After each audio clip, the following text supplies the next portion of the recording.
불멸의 신화창조 40대 아재입니다. 윤석열 대통령의 레임덕 징후가 여러 군데에서 포착되고 있습니다.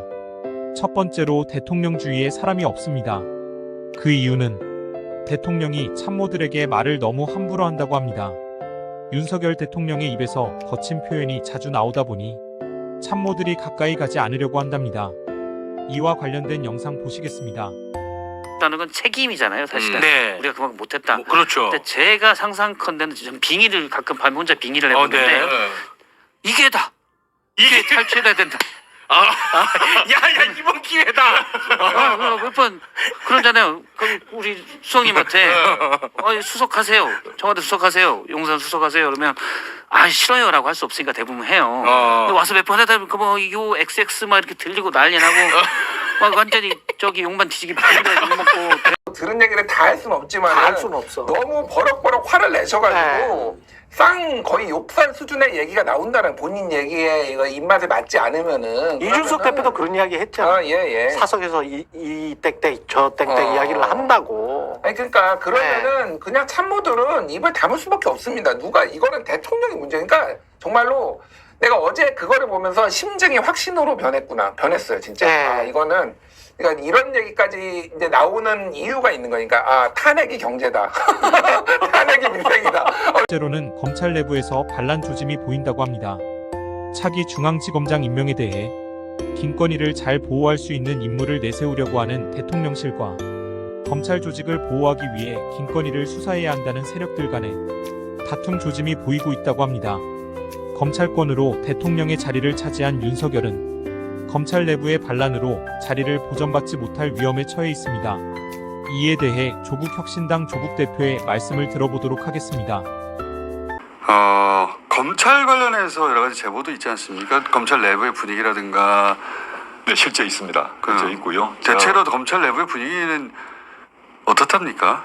지금 검찰 내부에 특히 고위 검찰 내부의 핵심적 쟁점은 김건희를 소환해야 되나 말아나입니다. 지금 거기가 그 내부적으로 논쟁이 이미 시작되었고 서울 이제 개선 라인으로 보게 되면 그 법무부 장관, 검찰총장, 서울중앙지검장, 그 다음에 밑에 있는 그 차장들, 그 다음에 부장까지 이어지는데 그 내부에서 김건희 소환을 해야 된다 말아야 된다로 이미 논쟁이 시작되었고 그게 바로 벌써 그림이 떨어졌네요. 네, 다음 인사 문제로 직결되는데 세 번째로는 국민의힘에서 더 이상 쉴드를 쳐주지 않는다고 합니다.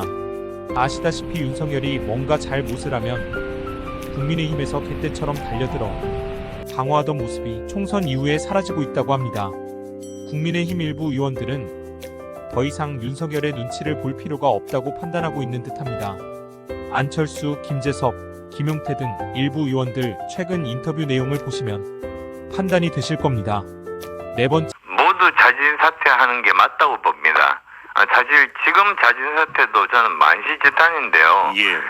이번 총선 결과를 바탕으로 국민 질책을 정말 겸허하게 받아들여가지고 인사도 인사지만 국정 기조를 전면적으로 혁신하고 대전환이 필요하다고 봅니다. 대통령실이 가야 되는 방향성에 대해서 국민의 눈높이에 조금 맞지 않다고 한다 그러면 적절하게 또 견제도 해야 되는데 그런 역할들을 충분히 하진 못했던 것 같아서 여당에게도 30%의 책임이 있다 이렇게 생각이 됩니다. 자, 대통령 책임이 7이라고 했는데 오늘 대통령이 총선 후 첫 메시지를 냈습니다. 똑같이 국민에게 회초리를 맞았다고 대통령도 얘기를 했어요. 자, 오늘 메시지 어떻게 평가를 합니까? 저희 어떤 방향성의 자체에 대해서는 저도 동의가 됩니다. 그리고 대통령실에서도 그리고 대통령께서도 변화의 의지를 분명하게 표력은 하셨다고 봅니다. 그러나 어떤 정도에 있어서는 우리 국민들이 때린 회초리의 강도에 비해서는 반성문이 조금 약하게 나온 게 아닌가라는 생각은 좀 듭니다. 번째로 최상병 사건 당사자들의 신경 변화가 보인다는 것입니다. 김계환 사령관은 총선 직후 지휘서신에 말 못할 고뇌가 있다고 표현함으로써 뭔가 비밀을 털어놓을 듯한 모습을 보이고 있고 임성근 사단장은 MBC와 인터뷰를 하려고 했다는 사실이 밝혀지기도 했습니다.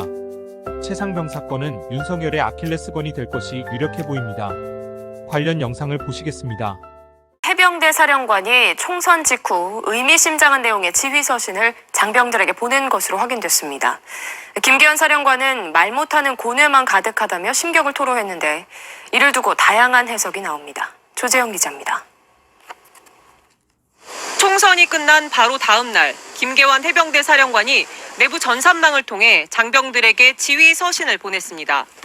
조직을 최우선으로 생각해야만 하는 사령관으로서 안타까움과 아쉬움, 말하지 못하는 고뇌만이 가득하다고 쓴 겁니다. 감사합니다. 구독, 좋아요. 영상 제작에 큰 힘이 됩니다.